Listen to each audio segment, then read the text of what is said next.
really, really enjoy. And as you know, the Board of Supervisors for LA County, arguably one of the most powerful elected bodies in the country, because of our size, because of the scope of our work. For me, it was an attractive seat because of the nature of the work of county government. You heard that, poverty disruption is kind of my passion area. It's the lane that I have really worked my entire professional career, from my years as CEO of Crystal Stairs, my years as an advocate for the Western Center on Law and Poverty. That's the area where I have focused my policy work and really my professional career. So recognizing the fact that the county level of government is really the safety net level of government, is what drew me and attracted me to this work. And so to have the opportunity to shape policy around our CalWORK system, around our child welfare services system, around systems that are designed to help families keep the bottom from falling out is the real, I think, good way to describe, the fundamental role of the county, to provide protections to seniors, to children, all of that. So that was my interest, and I worked very hard to get here and have been working nonstop ever since. Let me invite you all to please take a look at your leisure at my website, mitchell.lacounty.gov. Sonia, my Director of Constituent Services, I know is on. So Sonia, if you would drop that in chat for me, I would appreciate it. Again, it's mitchell.lacounty.gov. I share that for a variety of reasons. First, all of my staff are listed, pictures, email addresses, their county cell phones, because we're still not fully back in the office 5 days a week. I want you to know who you can reach. The way I structure my office, based on my experience as a young staffer, quite frankly, in Diane Watson's office when she was a state senator, is it's really kind of a team approach where we have policy directors and constituent services. And so, you can look on the website and see who supports me in your geographic area. You can look at the website to find out who my policy deputies are. And so if you want to talk about transportation, you would meet Lily O'Brien, who is a public transportation whiz, who supports me in my Metro board service. Health, you would see Yolanda Vera. You could just see all the environment, you'd see Lada Murata. And so you could go down and see who my staff are and understand who to reach out to. You can only imagine getting elected in the middle of a pandemic where I had to onboard myself, hire and onboard a staff of about 45, go through the process of appointing commissioners and individuals to boards. There are over 300 boards and commissions that the County Board of Supervisors have appointed authority over. We had to do that work. And I have to tell you, I am so deeply proud of the team I've assembled and the work we were able to accomplish in those less than ideal circumstances in our first year. In the introduction, you heard really some of the precedent-setting motions that we brought forward, in addition to the work we did to stand up vaccination sites, to fight to make sure LA County got our fair share of vaccine, of testing, to work hand in hand with Dr. Barbara Ferrer to make sure that every community across LA County, and particularly those communities that were disproportionately impacted by this public health pandemic, had access to the resources and the services they needed to test, treat, vaccinate, and otherwise be safe.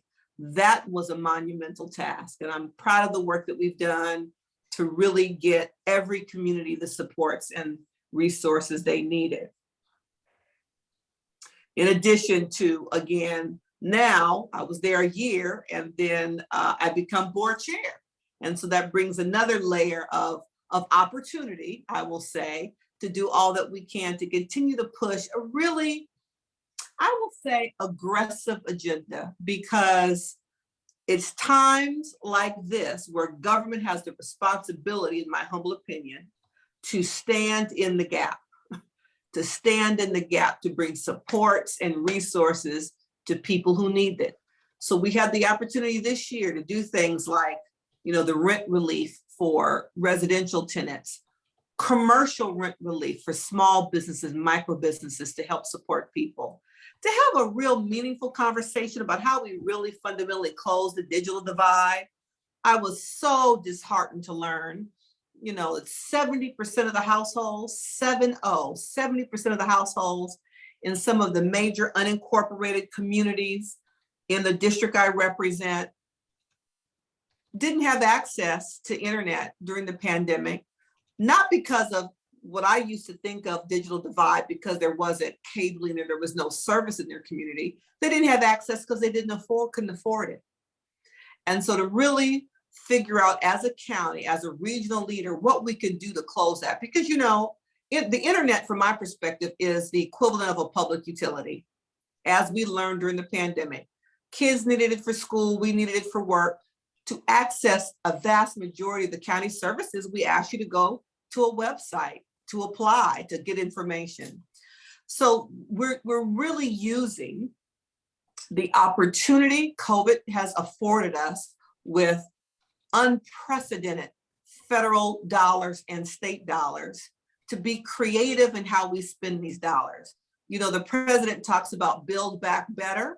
Well, in LA County, it's my goal to build back equitably. I think that there's a perception that when money comes into the county or the county budget, we simply divide by the 5 districts equally. Well, that's not appropriate in my humble opinion. This pandemic didn't disrupt equally across the district. And so districts that were disproportionately impacted deserve disproportionate investment. And so we are using an equity lens across the board as we determine how we roll out the just under $2 billion of ARPA, American Rescue Plan Act dollars LA County got.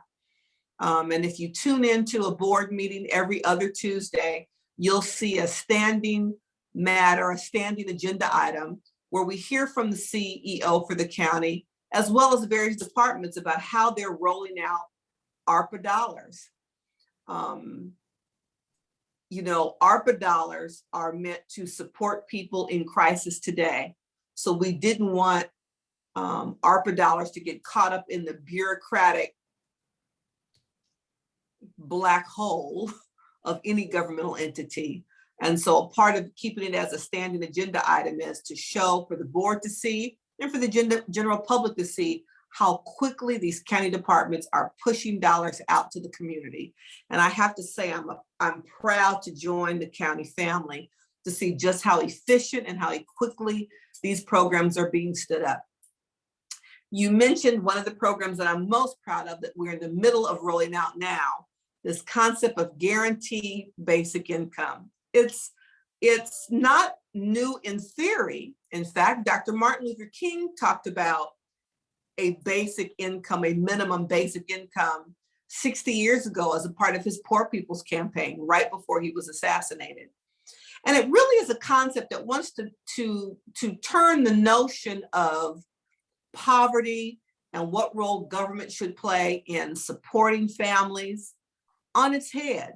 Many of our government entitlement programs are punitive in their design.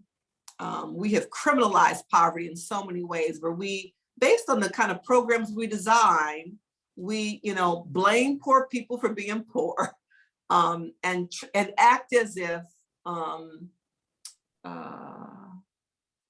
they are deserving of the economic plight they find themselves in. There's no other way I can really put it. And so we've looked at a number of models. The city of Stockton launched a wonderful pilot several years ago, where again, low-income families were given an additional resources for a year. And the University of Pennsylvania really tracked the health, the mental health, the educational attainment of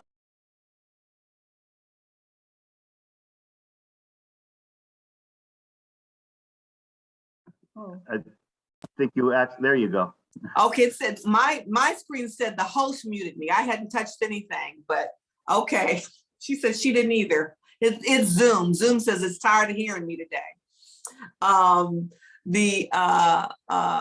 The Stockton model, the research has come back amazing, where we've looked at improved health outcomes, improved mental health outcomes, improved school performance for kids. And the whole concept is when families and people aren't stressed with the burden of poverty, when families aren't stressed by working 4 and 5 jobs, when they're given something closer to a livable wage, it creates opportunities for families to breathe, for again, improved health outcomes, improved mental health status, improved school performance. So there's an organization called Mayors for Guaranteed Income, where there are municipalities across this country, ironically in red and blue states, red and blue cities, that are piloting these kind of programs. Here in LA County, we have pilots running in West Hollywood, the city of LA, Long Beach, and Compton. And so at the county level, we came in and we are running the longest pilot. It will be 3 years for 1,000 LA County residents, $1,000 a month. We launched it on March 31st. Have had amazing press support. People, it's been written up in every newspaper, and I've done interviews till I'm blue in the face, really talking about this concept, this new concept of what we can do to really meaningfully address multi-generational poverty. And so the application period will end midnight tomorrow. We're working with the University of Pennsylvania and UCLA. We were able to raise philanthropic dollars to help cover the evaluation costs. And the county put in $36 million to run this 3-year pilot. Cook County in Chicago came in and they invested more dollars, but our pilot is the longest, over 3 years. So it's a real longitudinal study to study poverty in a meaningful way. I'm really excited about this prospect because I hope in my heart of hearts that it creates an opportunity for us to rethink the role government plays in supporting families who need help. When I read the evaluation of Stockton, when I saw interviews actually on Spectrum News of some of the people who'd been in the Compton program, that's how we got the name for our program. Our program is entitled Breathe, LA County's Guaranteed Income Program, because the mother they interviewed said the extra money per month just let her breathe. And she talked about how it allowed her to get the car fixed, not buy a new car, but to get the car fixed which allowed her to have a full-time job that was further away from home, as opposed to being restricted to the kind of work that she could find close to home that she could take public transportation to get to. It allowed her to be home in the evenings to do homework help for her kids. It allowed her to save a little money every month because she ultimately wants to buy a home. So when we think about the kinds of investments and what people need to do to begin to truly and permanently break that cycle of poverty, it is home ownership. It is improving the educational attainment of typically the mother in the household. Those are ways in which we know we can improve the opportunities for the children of LA County. Environmental justice issues we've been focusing on. I was on a panel this morning that really talked about the realities of global warming, and we've got a really aggressive climate sustainability plan for LA County. Gary Giroux is a real leader. He's our sustainability chief for the county, and really looking at how we expand tree canopy in communities that don't have it. How do we really address this frightening trajectory that we're currently on? They did a recent assessment that said if we don't drastically alter our tree canopy across LA County, we could look at by 2050, the heat index increasing by 10 degrees. Given the kind of heat we had just this past week, that's mind-blowing to consider it. When you consider the role heat plays in deaths every year right here in LA County, it's really quite staggering. So that's just off the top of my head. We've got so much work to do in LA County, but I have to tell you that I'm really excited to be serving alongside my 4 sisters on the board. LA, we made history when I was elected last November as the first all-female LA County Board of Supervisors. I don't know if any of you all saw our board picture last year. We all were in white. It was a cut and paste because we hadn't been together, but the white symbolized, suffrage, given the anniversary of the women's right to vote in our state and the fact that we were all women. And so that has been a really unique, personally meaningful experience for me to engage in, co-leadership with 4 other women has been really very powerful.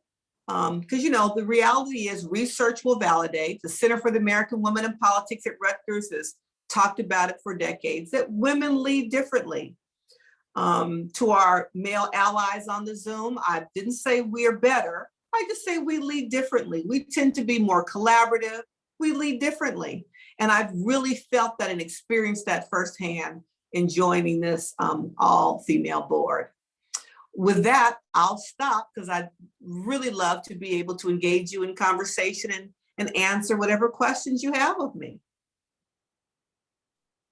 Well, we appreciate that it's a little overwhelming, I think, for many of us, because it's just, there are so many issues, so many people, so many problems. Yes. So Jeannie Hamilton, who is our chair of the Voter Services, is going to sort of moderate the questions for us. And all right. If people have, I know she has some that have been given to her before, but if people want to put them in chat, or, I think this is probably a small enough group that if someone just wants to raise their hand like Detsy just did, we might just call on them. So, but Jeannie, I will turn this over to you. Okay, and again, welcome Supervisor Mitchell. Thank you so much for being here with us. Thank you for I'd having love to ask you, first of all, just to elaborate a tiny bit about what you were just talking about is, I know you said that the women board, that research has shown that they're more collaborative.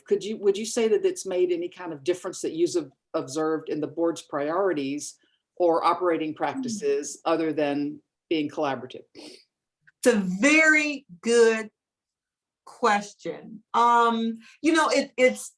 It's hard because I don't have a different experience on this board to kind of as a juxtaposition. You see what I'm saying? Right. But Center for the American Woman in Politics has always talked about elected bodies that have increased their number of women in service. They've been able to plot that. You see, greater investments in programs that support working families. You see greater investments in early care and education. You see greater investments and attention paid to what former Assemblywoman Dion Aaron here in California would call the caring industries, health, education, social services, and housing. And so the Center for the American Women in Politics has plotted that in state legislatures and in Congress over time across the board. I'm proud to have joined a board that prior to me joining was the majority female, who created a Women and Girls Initiative, who created an anti-racism initiative, a board that's been willing to look not only external, but internal at our own practices as county government to make sure that we are practicing what we preach in terms of parity and equity for all underrepresented groups. And I think, given what this board has faced over the last 2 years, I have to tell you, the first time I was sworn into office December 8th of 2020, That was my first board meeting was December 8th. Last Tuesday was the first time all 5 of us were together in the boardroom. Mm. So we have worked diligently using this, mode. If you watch us, we've been on our board meetings every other week, but from our homes. I've been, in my office. But the difference in this method of meeting versus in person. And so last Tuesday for me, it was such a relief and so refreshing just to have the energy and the dynamics of my fellow board members, in the boardroom, just flanking me, just in terms of how we communicate and how we can efficiently kind of do the work of the board. So I think that women lead with compassion. I have to tip my hat to Supervisors Barger and Solis, who were the chairwomen in the middle of these pandemics, and how they had to, as every governing body across this country, had to step up and figure it out in real time. Thank you. What do you see as the challenge that you're facing in serving a newly formed district? I think the challenge is the obvious. These districts are huge. My district is the smallest in geography, but the second district represents just a few thousand more than the others. They're not all absolutely equal. The second district tends to have a few more people. It's the most densely populated of the districts. Okay. And so just in terms of overall management, relationship building, the maps were negotiated. We have, there's an independent redistricting commission. The board has nothing to do with it. We cannot be involved at all. And so literally I woke up on a Monday and maps had been passed on a Sunday where I represented, literally 5 new municipalities. And so it's a balancing act.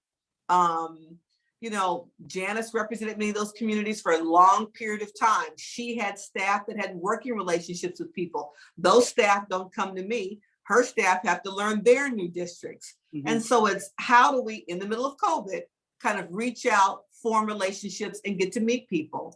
So we set up a reception where I got to convene and meet the mayors of the 5 new cities.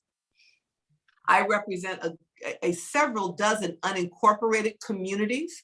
And so penetrating those communities can sometimes be more challenging because it's not merely showing up at a city council meeting, but really trying to meet community and business leaders and civic leaders in those unincorporated communities, since I really am their local level of government.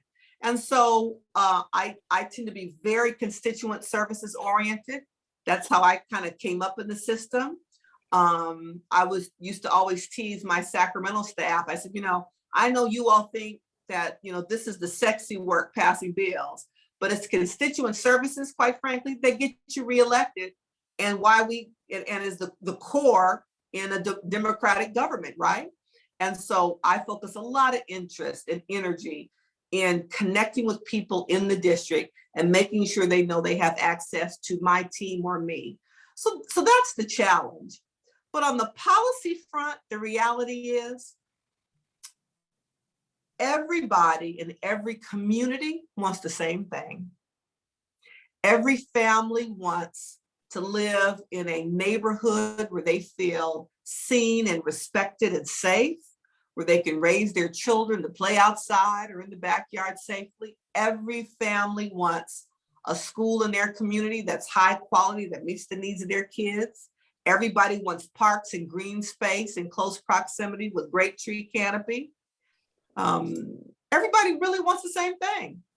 And so every community I go to, it's rare that I hear very different issues. Everyone is concerned about our climate. And so if I'm in communities that are alongside the freeway, we may be talking about air particulate matter and asthma. And when I'm in the beach communities, we might be talking about trash and in the ocean. But again, people are concerned about their environment.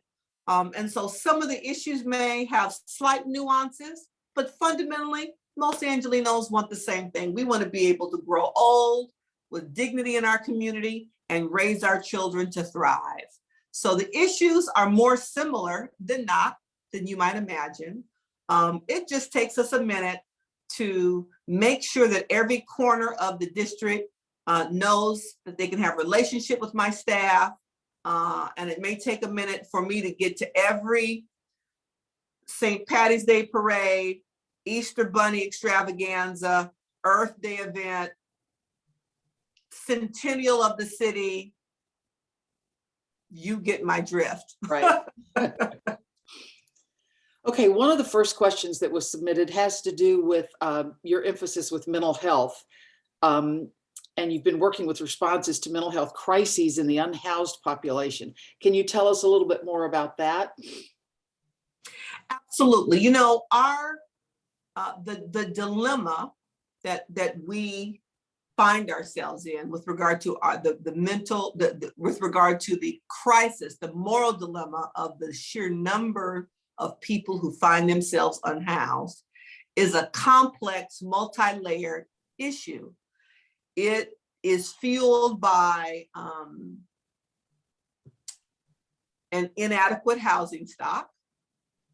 It is fueled by, in my opinion, years of policy decisions that got us here, years of underinvestment in a variety of services. It is fueled by the lack of adequate and appropriate, and I use the term appropriate, meaning the variety of mental health care services needs. Some residential treatment, some perhaps locked facility treatment, some community-based treatment. We tend to focus, I think, on high acuity, those with suffering from severe mental illness, and yet don't have enough investment and services and programs for those who aren't at peak acuity. We have disinvested for far too long in alcohol and drug treatment services, residential or otherwise, and that's problematic. You know, the fact that we have, conservatively speaking, 60 to 70,000 unhoused family, friends, and neighbors on the streets of LA County today did not happen overnight. I suggest that it's equivalent to turning up a slow boil where multiple levels of government over time could turn that heat up. When I first got to the legislature in 2010, we were coming off of the Great Recession, where millions of dollars were cut from supportive programs for over a decade. All of those actions kind of led to what we're experiencing today. So the focus on mental health is really acknowledging that we don't have enough mental health treatment beds, we don't have enough community-based services. Our board and care facilities across the state have closed down. And that was kind of an invisible community-based infrastructure that for decades supported people who will always need some form of support, who probably will never be successful in living completely independently. We've lost that core infrastructure. And those people in those communities had no place to go. So I just share that. And I know it can sound and feel overwhelming, and trust me, I feel that way most days too, but it's important for you to hear it because so you can understand that there is no simple, if we just do A kind of answer. We can't just build shelters. For every shelter bed we build in LA County, we need 5 additional permanent housing solutions, permanent supportive housing, low income housing. You know, we need 5 additional solutions. And so we have to figure out how to do all of the above to meet the unique and varied needs of our unhoused population. On the mental health side, expanding the number of treatment beds across the county, not to centralize treatment in one area like Skid Row has done for far too long. And that's important because I think what catches our attention and pulls on our heartstrings and sometimes makes us feel unsafe in our own communities is when we see the severely mentally ill on the street, unhoused, unsupported, untreated. And so the mental health piece also is what falls squarely in the lap of county government. The city doesn't do mental health services. The county has the Department of Mental Health, and we are the safety net. So that's why I think it's important at the county level that we do that. We've worked very closely with the city of LA and some of the other cities in the county in funding street teams, the kind of teams that show up when you see the, partially dressed person standing on the corner screaming at the top of their lungs, to have teams who can show up as opposed to us having to call 911 and the police show up. Not having the more appropriate responders or places for these people to be housed has led to a situation where our county jail is the largest mental health facility in the country. And jail is no place for people suffering from mental illness. It's just not.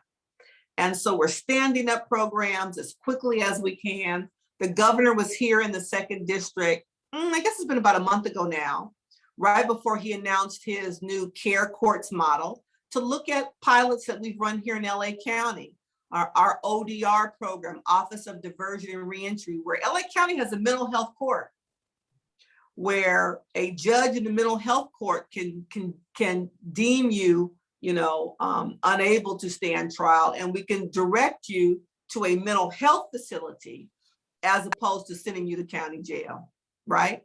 And so the governor was very interested in that model, and those are the kinds of beds that he wants the care court to be able to build and stand up and send our unhoused family, friends, and neighbors to really provide meaningful support. And not just for a time limited period of time like a shelter. You go to a shelter for 30 days or 60 days. And if you are dealing with a chronic mental health issue, you won't be ready in 30 days to then leave that space. So these are programs that provide warm handoffs to permanent supportive housing, where the appropriate level of wraparound services are still provided so people can stay housed. So that's the kind of work we're doing at the county level while we're focusing on mental health, recognizing that segment of the population are some of the most vulnerable to losing their housing. Thank you. I did have one question about where in the implementation process is the 988 call for psych evaluations? That is an excellent question, and I can't give you a specific time frame. We talked about it at a board meeting not long ago, and Dr. Sharon gave us updates, and I'll have to get back to you because I can't remember off the top of my head. I'm sorry. That's okay. Thank you. But it's been funded. We want to make sure that all of these, 211 at the county, 911, that it really is as simple as it possibly can to the general public, and that on the back end we build the infrastructure so the call goes to the right place. People have been so frustrated with 211, feeling that people don't have the information to refer. Well, 211 is really just like 411. They are a referral. They will pass you to another number, where 988 and some of the other new resource lines are different in that you'll be getting someone on the phone who is a subject matter expert and can help you directly, as opposed to passing you on to another entity. But we'll get back to you in terms of the timing and when we think that'll be ready to be launched. Thank you. I see a hand raised, the Nelsons. Is that right? Yes, that's right. Thank you very much. Hi, Supervisor Mitchell. I've known you for a while, even before you became our supervisor, but you alluded to the fact that you like to stay in touch with your constituents, and you certainly proved that on March 11th. I was privileged to be invited by our city manager, Suja Lowenthal, in Hermosa Beach, to meet you at our fire station, Los Angeles County Fire Station number 100, because on that day, you put 40 plus of your staffers in a bus and you toured all of your new districts. So my question is, first of all, thank you for that. That was very impressive and in line with what you say, staying in touch with your constituents. What struck you most on that tour that day in your new areas? I'm guessing since it started at Jefferson in the 405, perhaps, like you say, in all the districts, homelessness, but I'll let you tell me, in addition to that, what struck you most on that tour that day. I appreciate that. That's, I started that practice when I was in the legislature because I wanted the people who worked in the Sacramento office to really understand the district. And that it wasn't up to the district staff to try to, help them understand. So I started that in the legislature. We did it this go round because we actually started before redistricting, and the district is so large we couldn't do it in one tour. So we saw you all on our second tour, and we've got a third one coming. And what we're doing is literally we put everybody on a big bus, so we have the shared experience, and we're touring the perimeter of the district. And we're having stops where we're meeting with people, either county entities or nonprofit organizations. So it's a real shared learning experience. And I'm on the bus learning together. My brilliant staff, this is our favorite part, put together a bingo game where we have to check off if we see a small business with a blue sign. We have to name a school. So it really requires that we're completely focused. Nobody's on their phone texting or responding to emails. We are glued to the windows, really taking in the full experience. And then we're having conversations on the bus. If we see a trash pile up, we're supposed to write the address so we can call to make sure that trash is picked up. When we notice encampments or RV encampments. And so that tour, thank you very much. We stopped at the fire station to understand this kind of, collaborative form of government. It's a relatively new relationship where county fire came in and took over a pre-existing fire department. And so we learned all the great things about how well that happened. We've heard other experiences where, the county has come in or it's a contract city that may have the sheriff instead of their own police department. And sometimes it hasn't gone so well. So that was a great learning experience for us about how a plan can come together. The county updated that fire station and it's beautiful. We took a tour of the fire station and we learned a great deal. Every tour I learned so much. I'm a third generation Angelino. You think you know your county. But, all of us are creatures of habit. We go where we go. I shop where I shop. I dine where I dine. I go to work. I come home. But it creates an opportunity for us to get outside of our own work and life bubble to see other communities. The diversity of the second supervisorial district is just something like I've never witnessed. From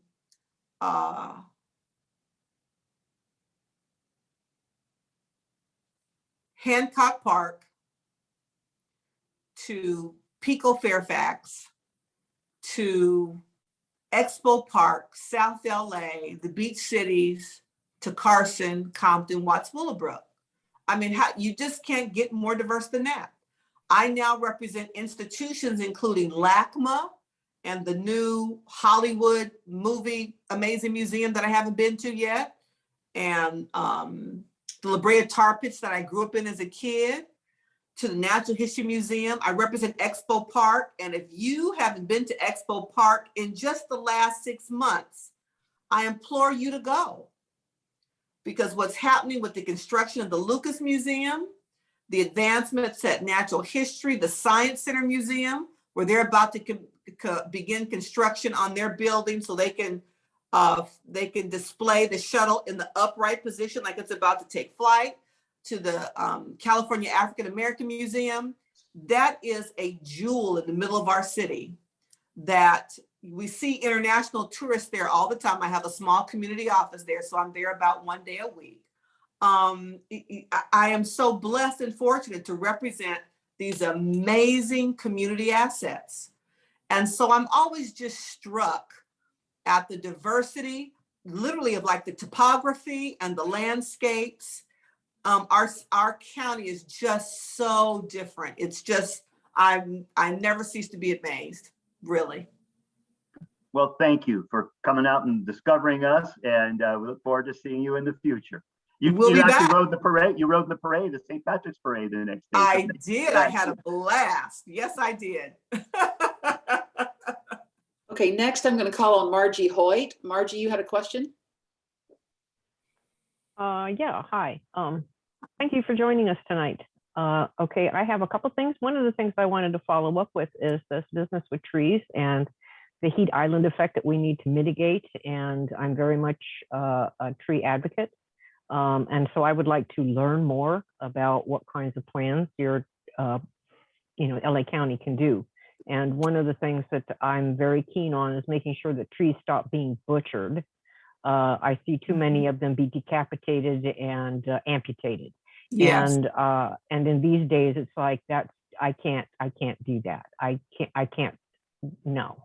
I mean, to me, the trees are living, sentient beings, and to see that happen to them, especially in this heat, they're being killed.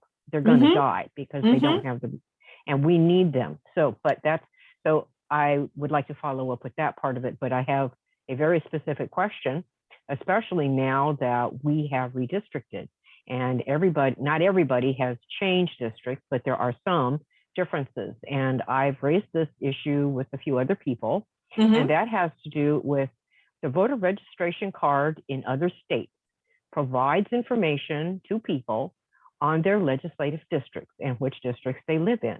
Not necessarily the people that were elected, but at least it will give them the districts they live in.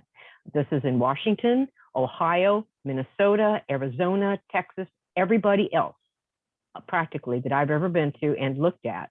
They all provide the legislative districts, what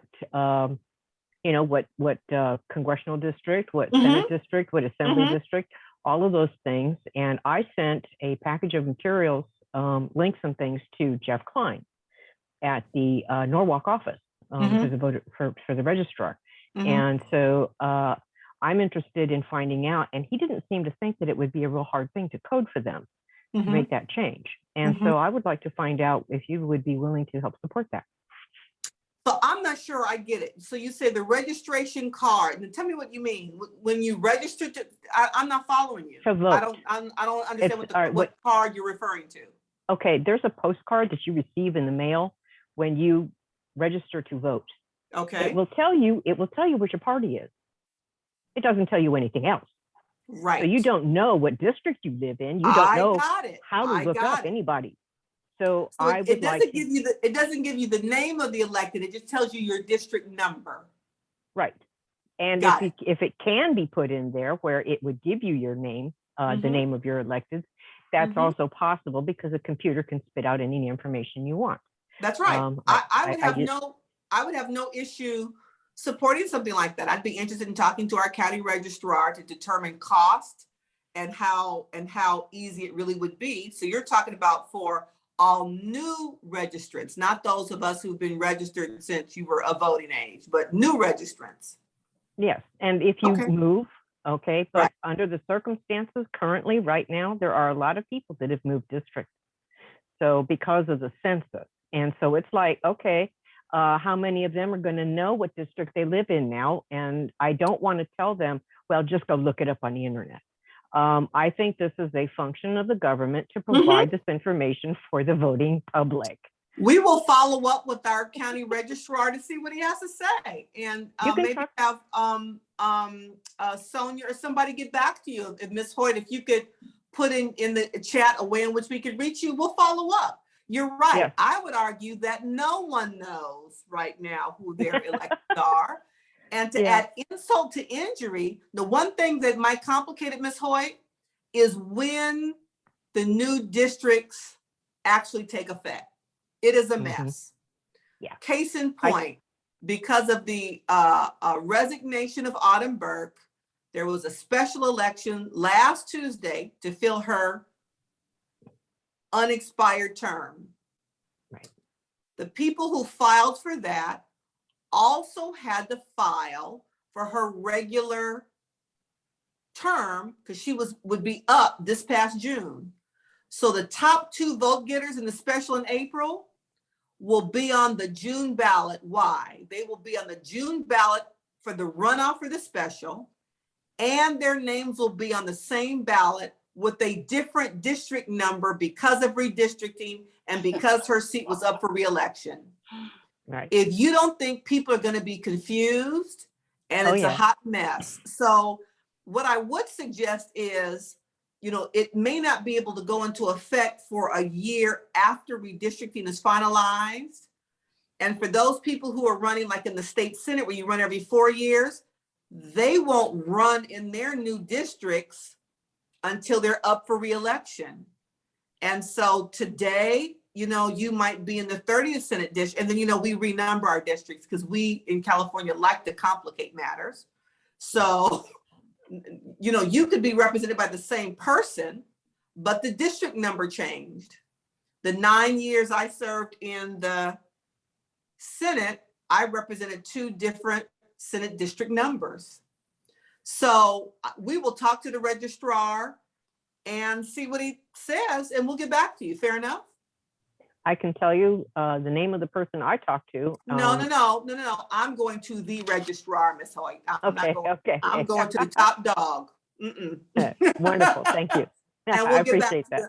I'll let him know that someone on his team has received the information, but I'm not doing all that. I'm going to go to Dean Logan himself. And let me just encourage you. It's the climate vulnerability assessment that the county has recently produced. Gary Giroux, our climate, our chief sustainability officer, presented a wonderful PowerPoint today. We were on this panel hosted by the Schwarzenegger the Schwarzenegger Institute at USC, but they talk about, you know, LA County has a very aggressive sustainability plan, like, you know, 0 fossil fuel consumption by 2030. I'm making the year up because I can't remember. But if you're not familiar with LA County sustainability plan, I would strongly encourage you to read it. It's a very aggressive plan, aggressive in a good way, in terms of really trying to address climate change in LA County as we know it. And it talks a lot about tree canopy. Thank you very much. Mm-hmm. Thank you. There's a couple more hands up for questions. Beta, would you like to ask? Yes, thank you. Thank you, Supervisor Mitchell. I had the honor of meeting you at Bruce's Beach. Okay. It just really warmed my heart because you were so engaging with the community, and I just really enjoyed it. And it was very brief, but thank you for your service. Thank you. Appreciate that. My question actually relates to widowhood. I am a married woman who lost her husband almost 10 years ago due to death by suicide. I was 39 years at the time. It was in Los Angeles County. And now I'm an advocate for a widows organization. And I have seen research that our nonprofit organization has conducted that suggests that 30% of widows are at risk of poverty. Oh, yes. And COVID has tragically resulted in just a greater number of both widows and widowers. So I was wondering, is there a way to receive extra funding so that greater research and data could be collected to really explore the relationship between widowhood and poverty in greater detail, as well as widowhood on the impact of health outcomes? That is a fascinating question because it cuts across multiple levels of government. When we think about the role SSI plays and survivor benefits and whether or not they're adequate, most often they're not, that's the federal level. We are standing up a new Department of Aging with an amazing new director. I'll have to give that some thought because I think it's not only a county function. I think there's probably more that multiple levels of government can and should do. And Sonia, I'll ask that we pass the question off to our new department director.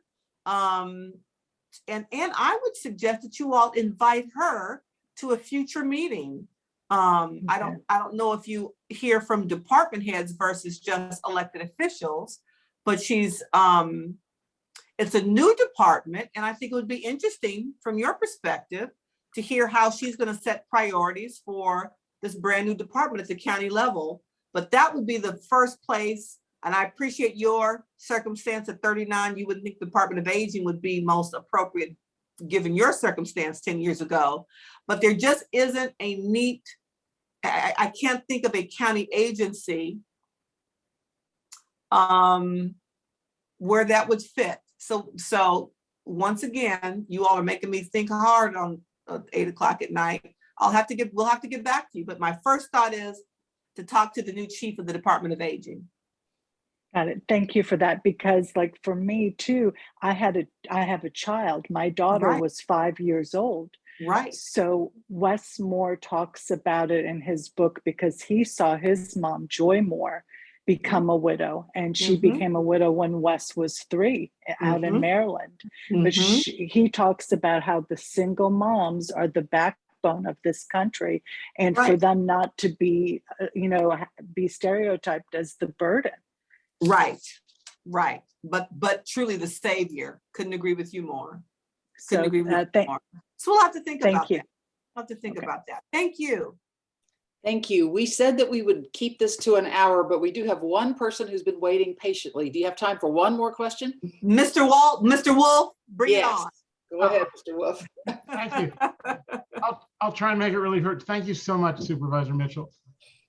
I'm really pleased that you mentioned both transportation and sustainability. And as you're exploring the new parts of your district, I think one of the disquieting things is that you have to reach us by car, and that there aren't other transportation choices. And we talk about global warming to try and attract riders of choice, and also equity issues to allow people in other parts of the second district to get access to our recreation areas, our job centers in El Segundo.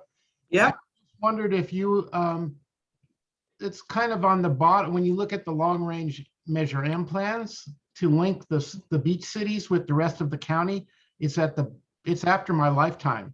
And I just wondered if any of your staffers, I know that we're very new to you, but if you had any thoughts about what we could do to give riders of choice more alternatives besides just single occupancy vehicles, and also other parts of the district to allow them to get easy and ready access to our beaches.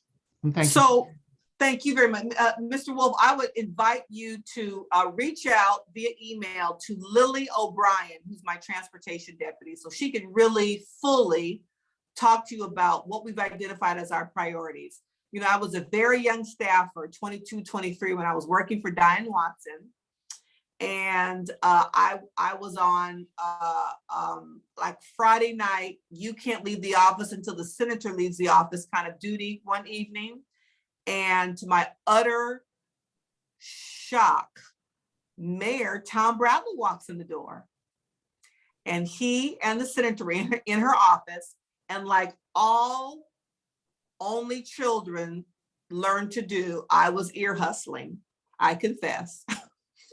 And I hear them talking about literally and envisioning, wouldn't it be amazing if a train ran down the middle of Crenshaw Boulevard to connect the city to the airport?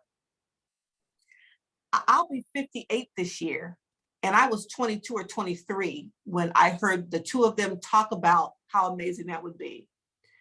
And I'm so proud to be a member of the Metro Board of Directors when we are finally going to get that train along the Crenshaw corridor and connect us to the LAX connector. It will happen. It's going to take a minute. It's over budget and it's late, but it's going to happen. And so I have to tell you, this is the area of most exponential brain expansion and growth for me. My role on the Metro Board, that and the sanitation districts. Have I learned a lot about trash and what happens to it when we put it out on the curb? But it also just reminds me how important local government really is. When people say, you know, I can't trust government, I'm like, government does more for you than you could ever imagine. Just come to me to one sanitation district meeting and I'll show you. Well, So I'm sorry. No, go ahead. No, well, one of the issues that will be coming before you, and I think maybe this reared its head before you came on the board, Mhm. is how to connect the beach cities up to the Crenshaw line. It's quite a mess, and It it's is a mess. That's why I want you to talk to, resolved. that's why I want you to talk to Lily, so you can give her your perspective and we can kind of add it to our plate. You know, Lily has planned out at what year I could potentially be chair of the Metro Board. We kind of have our short and long range plan. We're working right now to look at if Metro can actually become fairless and still be viable. We're working hard on bringing our buses back up. You know, we are 500 bus drivers short. I'm looking very closely at all the ridership surveys to really understand the current ridership population as we build a system that's reliable and affordable and consistent for them, that will allow us to expand ridership to other people. So it's work that I'm really enjoying. And I'm going to ask you to reach out to Lily to have that conversation. I've heard about that and I get it. And my first order of business is to support CEO Stephanie Wiggins to get Crenshaw open. And she's promising me it'll happen this fall. Thank you so much. That's all the questions we have time for. Thank you. I just want to, before we go, remind everybody, we have a tri-league meeting on May 7th. Our annual meeting is June 4th. I need to thank Lene Richards and Sonia for supporting Supervisor Mitchell and getting us together tonight. And Supervisor Mitchell, this has just been so inspiring, I think, that we have a little bit of a more understanding of the challenges you're facing, and we sure are looking forward to working with you in the next couple of years. So thank you very much for the time and efforts, and thank everybody for coming. And I think we are adjourned. I appreciate the opportunity and I hope that you'll invite me back. Thank you so much. Absolutely. Thank you so much. All right. Thank you. Thank you. Everybody be safe. Thank you and good night. You too. Good night.